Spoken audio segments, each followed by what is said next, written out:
Hello guys. Civil track 101 में आपका बहुत बहुत स्वागत है दोस्तों। आज मैं आपको इंजीनियरिंग ग्राफिक्स के सिलेबस को अच्छे से बताऊंगा कि इंजीनियरिंग ग्राफिक्स में क्या क्या दिया हुआ है और आपको किताब नई खरीदनी चाहिए या आप पुरानी किताब से काम चला सकते हैं। तो इसी के लेकर मैं एक वीडियो लेकर आया हूँ ताकि आपको अच्छे से सिलेबस समझ में आ जाए और किताब से संबंधित जानकारी मिल सके। ठीक, तो यहाँ पे मैंने एक किताब ली हुई है नए पैटर्न पर, एशियन पब्लिशर्स की है। ठीक है, और यहाँ पे जैसा नाम लिखा हुआ है इंजीनियरिंग ग्राफिक्स। तो इसके हम डायरेक्ट सिलेबस पे चलते हैं। सिलेबस में जो बीटी यूपी का जो सिलेबस है वो दिया हुआ है। ठीक है ना, यहाँ पे देखिए, यहाँ पे सिलेबस के बारे में हम बताना चाहेंगे आपको। यहाँ पे जो सिलेबस कोर्स कंटेंट दिया हुआ है, ठीक है ना, कोर्स कंटेंट, अब इसको मैं समझाते हुए चलूंगा आपको। ठीक है, तो ज़्यादा आपको समझ में आएगा। जैसे इन्होंने सिलेबस को 4 यूनिट में रखा हुआ है ना। यूनिट 1, ठीक, उसके बाद यूनिट यूनिट 2, उसके बाद यूनिट 3 और यूनिट 4। ठीक है, ये 4 चीज़ें दी हुई हैं। कहने का मतलब ये है, ये 4 सेक्शन में डिवाइड हुआ है, 4 अध्याय में, 4 पार्ट में, हिंदी में कह ले तो इस तरीके से 4 अध्याय में डिवाइड हुआ है। पहला, दूसरा, तीसरा, चौथा। ठीक है, अब इसके अंदर क्या क्या हमको मिलेगा ये आपको हम बताना चाहेंगे। ठीक है, ये चार चार सेक्शन में कंप्लीट हो गया है, 4 यूनिट में ये पूरी ड्राइंग आपकी कंप्लीट हो गई है। ठीक है ना, इन्होंने ऐसा पैटर्न इस बार दिया हुआ है। ठीक, तो इन्होंने क्या किया हुआ है, पहले पैटर्न में ये दिए हुए हैं कि बेसिक एलिमेंट्स ऑफ ड्राइंग। ठीक है ना, बेसिक एलिमेंट्स ऑफ ड्राइंग। तो ये ड्राइंग के बारे में बेसिक चीज बताना चाहते हैं आप लोगों को।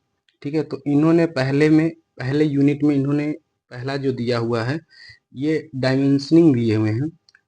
क्या, डायमेंशनिंग से पहले इन्होंने लेटर राइटिंग का जिक्र किया हुआ है। तो लेटर राइटिंग आप पहला मान के चलिए, लेटर राइटिंग, लेटर राइटिंग। ठीक है ना, लेटर राइटिंग का है, तो ये आपका पहला रहेगा यूनिट 1 में। और नंबर 2 इन्होंने जो दे रखा हुआ है वो डायमेंशनिंग से रिलेटेड दे रखा हुआ है, डायमेंशनिंग। ठीक है, और नंबर 3 में आपको इन्होंने दे रखा हुआ है स्केल। ठीक है ना, स्केल। तो यहाँ पे इन्होंने पहले यूनिट में 3 सेक्शन दिए, तीन तीन सब पार्ट दिए हुए हैं। ठीक है ना, पहला लेटर राइटिंग का है, दूसरा डायमेंशनिंग का है, तीसरा स्केल का है। लेटर राइटिंग बच्चा आपको पता ही है। ठीक है ना, आपको पता है जैसा कि लेटर राइटिंग में आपको ये करना रहेगा। ठीक है, कि आपको वहाँ पे एक क्वेश्चन आएगा, एक सेंटेंस आएगा, उस सेंटेंस को आपको लिखना रहेगा। ठीक है ना, वो हाइट के अनुसार अकॉर्डिंग आपको लिखना रहेगा। ठीक है ना, तो ये हो गया लेटर राइटिंग में, इसका मैटर खत्म होगा। डायमेंशनिंग बच्चा ये रहेगा कि आपने कभी ड्राइंग बनाई हुई है, तो ड्राइंग बनाने के बाद उसकी लंबाई, चौड़ाई, ऊंचाई, ठीक है ना, गहराई, ठीक है, और उसके बाद कोई ऐसी वस्तु आ गई जिसमें उसका व्यास दिया हुआ हो, डायमीटर। ठीक है, तो इन सब का विवरण आप आसानी से ड्राइंग शीट पे कैसे दिखाएंगे, इन सब की जानकारी आप यहाँ पे प्राप्त करेंगे डायमेंशनिंग में। स्केल में बच्चे नापने के लिए आपको 2 टाइप का स्केल दिया हुआ है, कि आप सरल मापनी और विकर्ण मापनी आपको पढ़ना है, यही सिलेबस में आपके दिया हुआ है। यहाँ से ये 3 चीजें कंप्लीट होती हैं और आपका यूनिट 1 इसी पे समाप्त होता है। नंबर जो आपका ये यूनिट 2 है, यूनिट 2 में आपका ऑर्थोग्राफिक प्रोजेक्शन आता है। क्या आता है? ऑर्थोग्राफिक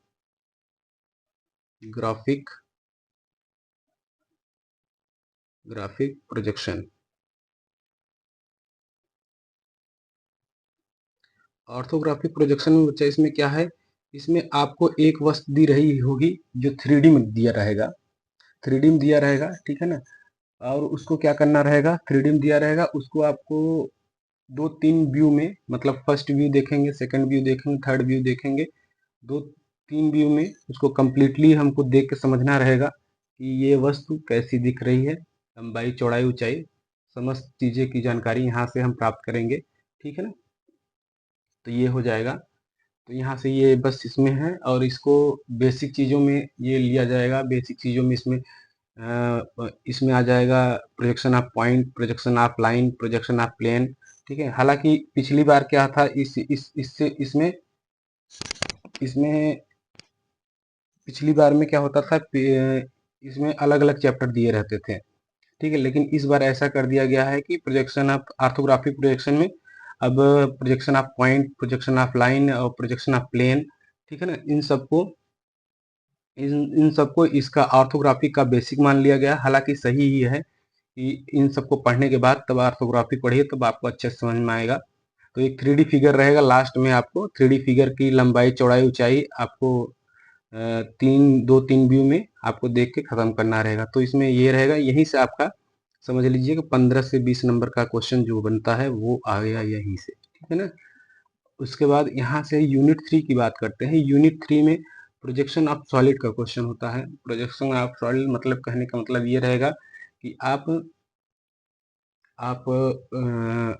कोई भी ठोस ठोस रहेगा, 3D फिगर रहेगा।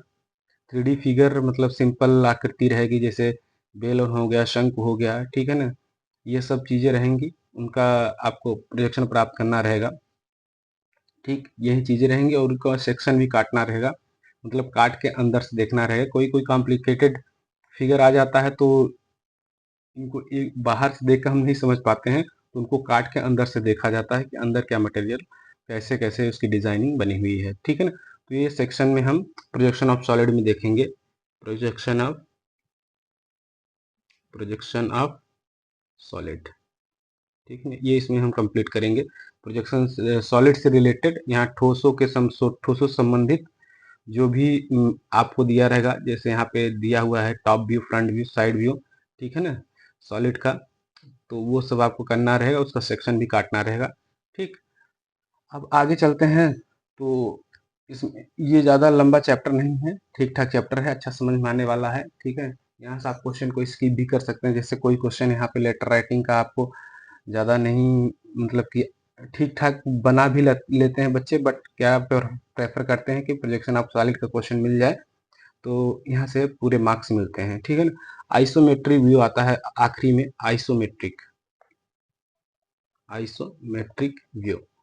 तो इसमें क्या होता है बच्चा, इसमें ये होता है कि आइसोमेट्रिक व्यू में आपको, जैसे ऑर्थोग्राफिक में आपने आपने क्या किया, पहले देखने के लिए किसी वस्तु को आप 2-3 बार मेहनत करते हैं। मतलब पहले उसका फ्रंट व्यू देखेंगे, फिर टॉप व्यू देखेंगे, साइड व्यू देखेंगे, मतलब 2 से 3 बार आपको जरूर देखेंगे उस फिगर को, तब आपको उस वस्तु की पूरी जानकारी मिलेगी। ठीक है, लेकिन आइसोमेट्रिक व्यू एक ऐसा व्यू है जो एक ही बार में वस्तु की सारी स्थितियों को हम पहचान लेते हैं। मतलब कि उसकी हाइट भी जान जाएंगे, उसकी लंबाई भी जान जाएंगे, उसकी चौड़ाई भी जान जाएंगे। तो वो एक ही बार में आपका खत्म कर देता है आइसोमेट्रिक व्यू। ठीक है ना? तो इसको ड्रॉ करना रहेगा। और उसके बाद लास्ट में दिया है introduction to AutoCAD. AutoCAD का बच्चा आप लोग यहाँ पे साफ साफ लिख दिया है इन्होंने कि AutoCAD drawing will be evaluated internally by sessional marks and not by final theory paper. कहने का मतलब ये है कि इन्होंने कह रखा है कि ये ऑटो कैड का नंबर आपको सेशनल मार्क्स में ऐड होगा, न कि थ्योरी में। थ्योरी पेपर में आपको नहीं पूछा जाएगा। ठीक है ना? तो अब हम यहाँ पे आपको सिलेबस के बारे में बता दिए कि आपका 4 यूनिट रहेगा, चारों यूनिट में क्या क्या पढ़ना है। ठीक है ना? वो आप पढ़ेंगे। अगर आप यहाँ तक पहुँचे हुए हैं मेरा वीडियो देखते हुए बच्चे, तो आप लोग देखते हैं कि आप पूरा वीडियो देखते हैं लेकिन आप चैनल को सब्सक्राइब नहीं करते हैं। तो यार, हम लोग डिप्लोमा वाले को ज़्यादा तो संख्या रहती नहीं है, फिर भी जितनी है उनमें आप लोगों को सपोर्ट जरूर करना चाहिए। मेरे हिसाब से, आपके भी हिसाब से आप भी सोचिए। ठीक है, लोगों के कितने बड़े बड़े चैनल होते हैं। ठीक है ना? हम लोगों तो बहुत छोटे चैनल होते हैं, हम लोगों की संख्या भी उतनी नहीं है, फिर भी हम लोग पता नहीं क्या सोचते हैं कि एक दूसरे का सपोर्ट नहीं करते हैं। तो आई होप आप लोग चैनल को सब्सक्राइब करेंगे और दूसरों को बताएंगे भी। ठीक है ना? कि हाँ, यहाँ से पढ़ाया जाता है। तो और चैनल को शेयर भी कर दीजिएगा, लाइक कमेंट जरूर करिएगा, जो भी गलतियाँ हो बताइएगा, ठीक है ना। और दूसरी बात ये बच्चा कि मैंने ड्राइंग को यहाँ पे कंप्लीट नहीं पढ़ा पाएंगे यूट्यूब पे, तो आप मेरे पेड बैच पे आ जाइएगा, प्ले स्टोर में आप देखेंगे एक लिंक मिल जाएगा सिविल ट्रैक के नाम से, ठीक है ना। तो वहाँ से आप प्ले स्टोर से आप ऐप को डाउनलोड कर लेंगे, तो वहाँ से आपको ऐप मिल जाएगा, तो वहाँ से आप जाएंगे तो वहाँ पे मैंने एक एक चैप्टर को क्या किया है, कंप्लीट किया है, एक एक यूनिट का अच्छे से वहाँ पे टैकल किया हुआ है, तो वहाँ से आप अच्छे से पढ़ाई कर सकते हैं, ठीक है, ड्राइंग की। तो आइए हम आज थोड़ा सा यूनिट 1 में स्केल के बारे में हम डिस्कस करते हैं, ठीक है ना। स्केल क्या होता है? स्केल जो होता है एक मापने का यंत्र होता है कि हम नापते हैं, तो इसमें दो तीन चीज़ों की ज़रूरत पड़ती है स्केल को ड्रॉ करने के लिए। तो हम डायरेक्टली आपको बता रहे हैं कि स्केल आप थोड़ा बहुत आपने पढ़ा होगा, ठीक है ना। तो यहाँ में मैं प्लेन स्केल की बात करूँगा, मतलब कि यहाँ पे मैं सरल मापनी की बात करूँगा, मापनी सरल मापनी की बात करूँगा कि सरल मापनी क्या होती है। प्लेन स्केल, प्लेन स्केल आपके एग्जामिनेशन में दो ही स्केल आने हैं, तो एक सरल मापनी आनी है, एक विकर्ण मापनी, ठीक है ना। विकर्ण मापनी विकर्ण मापनी, ठीक है ना। डायगोनल स्केल, डायगोनल स्केल, ठीक है, ये डायगोनल स्केल है। ये प्लेन स्केल हो गया, ये डायगोनल स्केल हो गया। तो अब क्या किए हुए हैं सरल मापनी में, आपको ये समझना है कि अब दो ही मापनी आपको यहाँ से पूछनी है, इनमें से क्वेश्चन आ सकता है। तो आज हमने जो टारगेट किया हुआ है सरल मापनी को, और बाकी जब अगली बार लेक्चर लेंगे तो विकर्ण मापनी को भी अच्छे से हम समझा देंगे, ठीक है। तो सरल मापनी में हम लोग ये देखेंगे कि इसको डायरेक्टली हम फार्मूले से बात करते हैं। इसमें हमें ज़रूरत पड़ती है मापनी की लंबाई, मापनी की लंबाई, मापनी की लंबाई, इसका फार्मूला होता है निरूपक भिन्न, निरूपक भिन्न गुणे अधिकतम लंबाई, अधिकतम लंबाई, ठीक है ना। अब निरूपक भिन्न क्या होता है बच्चा? निरूपक भिन्न ये होता है, निरूपक भिन्न ये होता है वस्तु की ड्राइंग पर माप बटे वस्तु की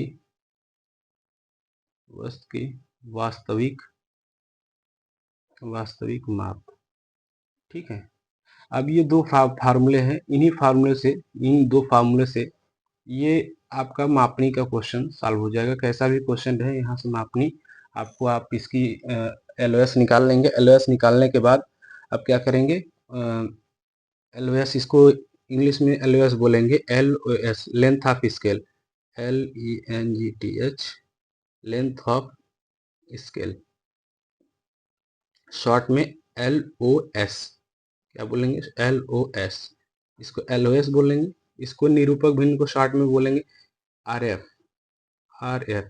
representative fraction into maximum length, ठीक है, representative fraction into maximum length, ये RF होता है। शॉर्टकट मारेंगे रिप्रेजेंटेटिव फ्रैक्शन का तो RF हो जाएगा, ठीक।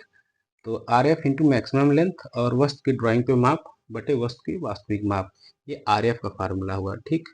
और आपके क्वेश्चन में ऐसे दिया रहेगा, आपको बनाना रहेगा। तो बनाने के तरीके को हम समझते हैं।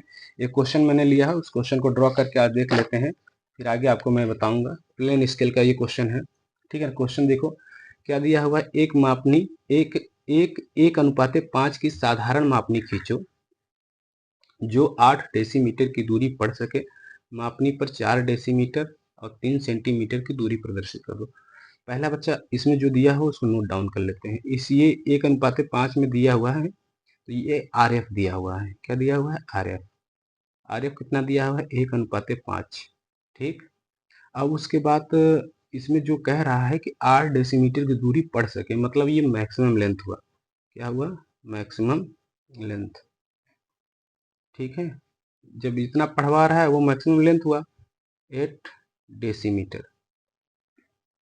ठीक है, अब पढ़ना क्या है, ये 4 डेसीमीटर 3 सेंटीमीटर। मतलब इन्होंने क्या रखा है कि इस पर अब हमको ये समझ जाना चाहिए कि ये पढ़वाएंगे हमके मापनी पर डेसीमीटर पढ़वाएंगे और सेंटीमीटर पढ़वाएंगे। ठीक है, 2 यूनिट पढ़वाएंगे।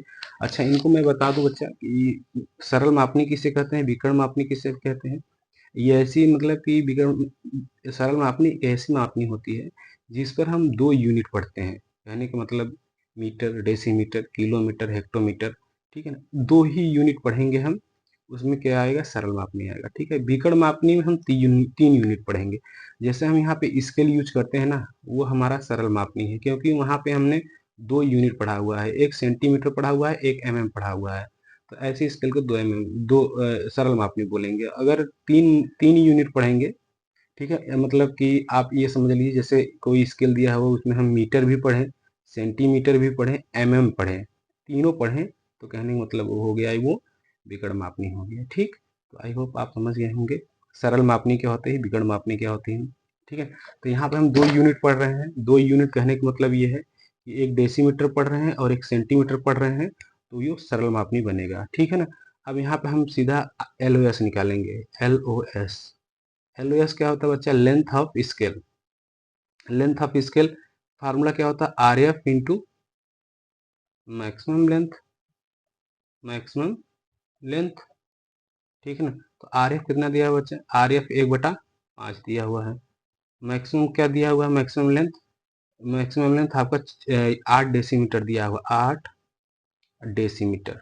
ठीक है ना, अब हम जो LOS निकालते हैं वो सेंटीमीटर में निकालते हैं। ठीक है ना, 1/5 सेंटीमीटर में इसको कन्वर्ट करिए, तो 1 डेसीमीटर में 10 सेंटीमीटर होते हैं, तो 10 से मल्टीप्लाई कर देंगे तो ये किस में आ जाएगा, सेंटीमीटर में आ जाएगा। तो देखिए यहाँ से घटाएंगे जब, तो यहाँ पे आएगा 16 25 80, 80 हो गया, तो 16 सेंटीमीटर।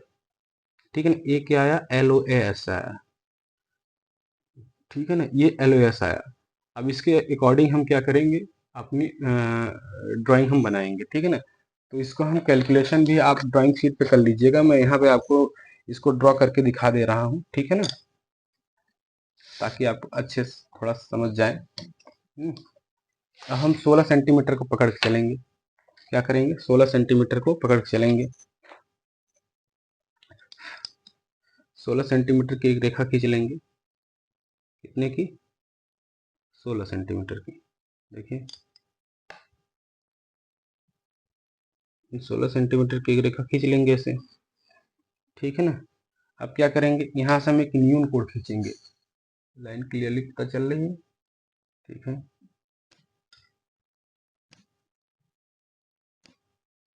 ठीक है, थोड़ा लाइट का प्रभाव पड़ रहा है तो लाइन क्लियर नहीं हो रही है। ठीक है, मैं पेन लगा दे रहा हूँ ताकि आपको लाइन लाइन क्लियर करने के लिए मैं पेन लगा रहा हूँ। ठीक है ना, ठीक, ये हो गया।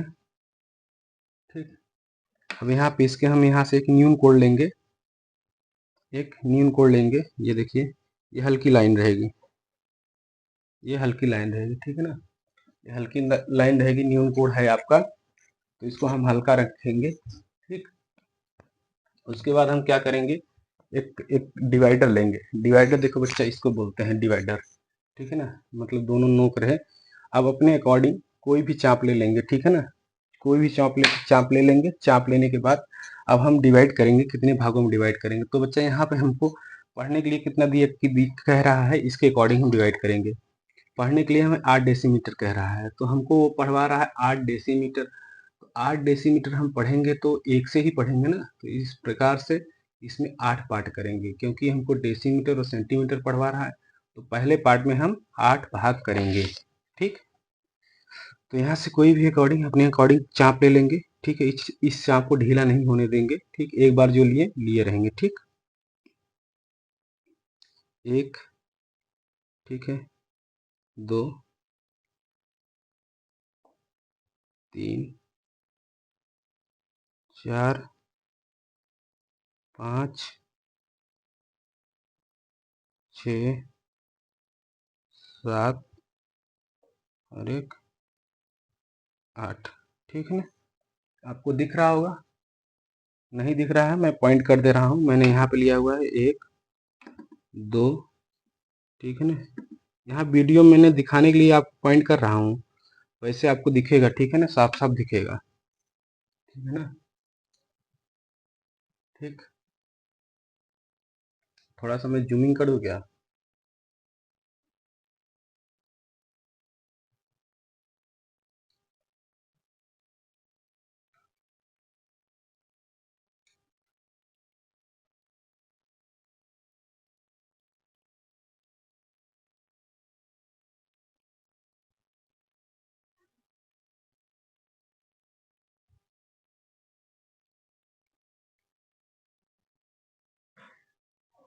ओके,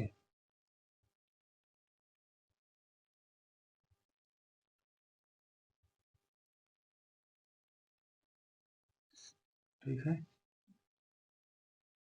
अब दिख रहा होगा 8 पार्ट। अब क्या करेंगे, 1 2 3 4 5 6 7 8। अब इसका लास्ट और इसका लास्ट दोनों को हम कनेक्ट कराएंगे। अब इसी पे मिनी अडाप्टर को टाइट कर देंगे। टाइट करने के बाद अब यहाँ से इसको कनेक्ट कराएंगे। ये देखिए 1 पहला हुआ। अब इसको मिनी अडाप्टर ढीला नहीं होने देंगे। ये दूसरा हुआ, ठीक है। अब इसको आगे बढ़ाएंगे। ये तीसरा हुआ, ठीक। ये चौथा हुआ, पांचवा, ये छठा, ये सातवां, ये आठवां। क्लियर हुआ बच्चा? अब यहाँ से क्या करेंगे, मिनी अडाप्टर को फिर से सीधा करेंगे। सीधा करने के बाद इनको हम क्या करेंगे, अब ऊपर इसकी इसकी जो मोटाई लेते हैं प्लेन स्केल की, वो 6 mm से 1 सेंटीमीटर लेते हैं। मैं यहाँ पे 6 mm ले रहा हूँ। कितना? 6 mm। 6 mm ले रहा हूँ, ठीक है। 6 mm मैंने ले लिया, ठीक है ना। यहाँ पर राउंड कर लीजिए ये। अब इसको सीधा कर लेते हैं, ठीक है ना। इसको हम सीधा कर लेते हैं यहाँ से। अब एक एक पॉइंट को यहाँ है, इसको सीधा कर लेते हैं, फिर इसको सीधा कर लेते हैं, ठीक। इसको सीधा कर लेते हैं,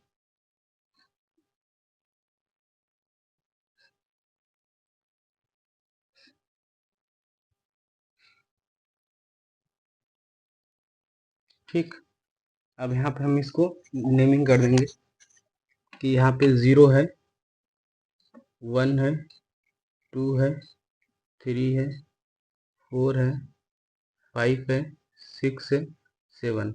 आप कहेंगे सर आपने 8 डेसीमीटर को बनाया था, अभी आप 7 डेसीमीटर पढ़वा रहे हैं। तो मैं बताता हूँ बच्चा, डेसीमीटर, डेसीमीटर,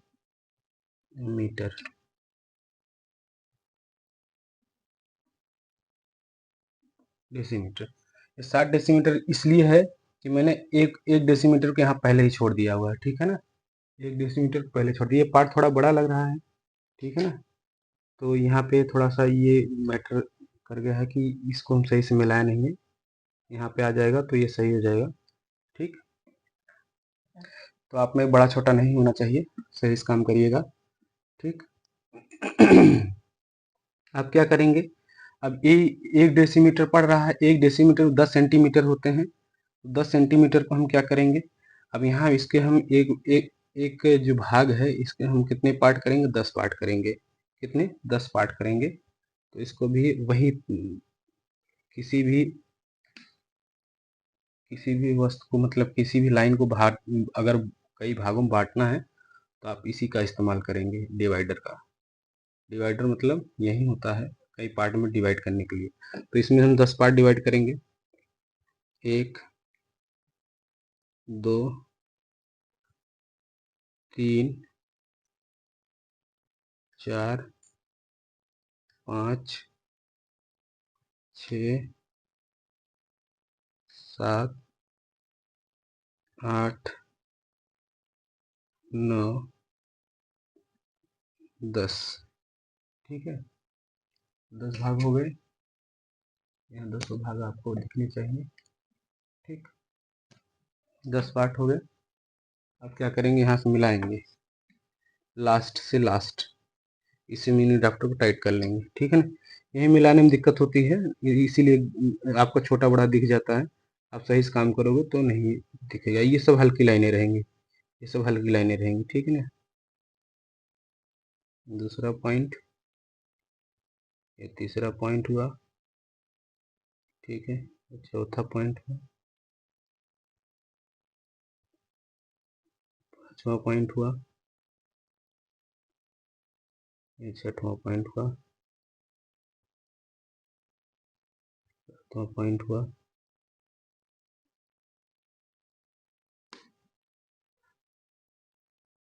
ये ठीक, सारे पॉइंट्स मिला दिए।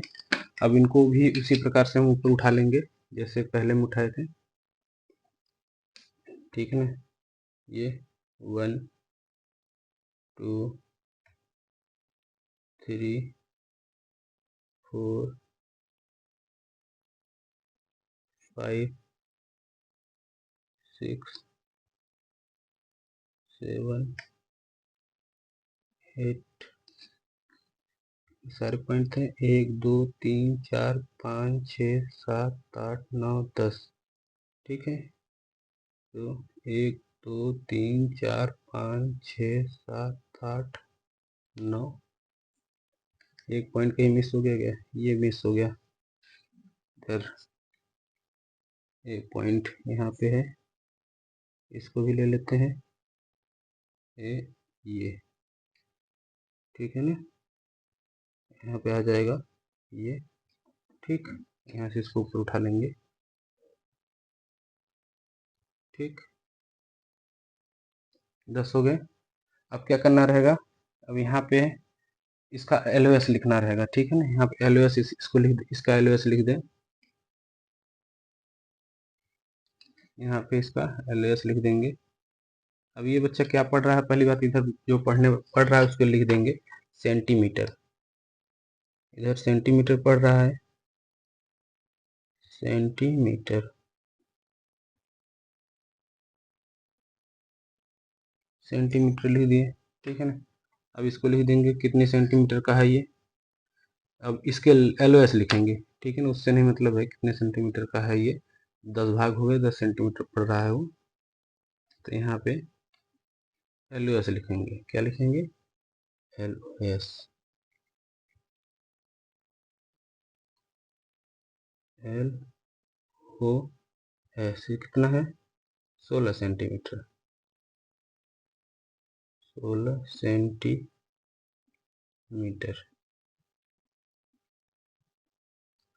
ठीक। ये हो गया 16 सेंटीमीटर। अब क्या शो, डिस्टेंस भी शो करने के लिए बोल रहा है, डिस्टेंस 4 डेसीमीटर 3 सेंटीमीटर, तो 4 डेसीमीटर यहाँ पर हम पढ़ेंगे, 4 डेसीमीटर ये हो गया आपका, 4 डेसीमीटर और 3 सेंटीमीटर, 1 2 3, यही तीसरा पार्ट है, 3 सेंटीमीटर, ठीक है। इसको प्रेजेंट कर देंगे, ये लाइन डायमेंशन लाइन है, ये हल्की लाइन रहेगी। डायमेंशनिंग पढ़ेंगे तो वहाँ आपको हम ये सब तरीका बता देंगे कैसे आपको डायमेंशनिंग करनी रहती है। तो ये कितना है, 4 डेसीमीटर और 3 सेंटीमीटर, ठीक। ये क्लियर हो गया। अब यहाँ ऊपर आप लिख देंगे RF, RF कितना है, RF इक्वल टू 1/50, ठीक है ना। इतना आप काम कर दोगे तो ये आपका ये कम्प्लीटली फुल एंड फाइनल हो गया आपका स्केल, ठीक है ना। स्केल आपका फुल एंड फाइनल हो गया, यहाँ मैंने स्केल को ड्रॉ कर दिया हुआ है, ठीक। तो आई होप आपको ये समझ में आया होगा, ठीक है। ऐसे ही कई क्वेश्चन आपको करवा देंगे हम, यहाँ स्केल में नहीं प्रॉब्लम होगी। और जो बच्चे को लग रहा है ड्राइंग में दिक्कत है, वो ड्राइंग नहीं पास कर पाएगा, ये जो बच्चा पहले से ड्राइंग में बैक लेके बैठा है वो ज़रूर हमारे पेड कोर्स को ज्वाइन करें। वहाँ से आपको गारंटी के साथ में आपको ये इतना रहेगा कि आप पास कर लोगे, ड्राइंग को बहुत अच्छे से पास कर लोगे।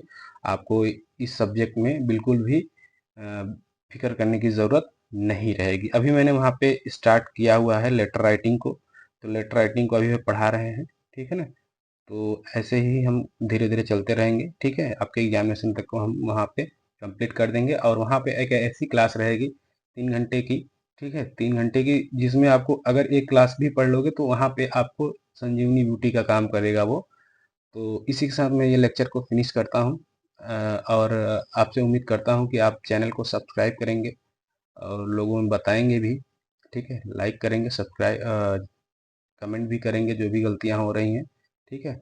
इसी के साथ ये वीडियो को हम फिनिश करते हैं। Thank you.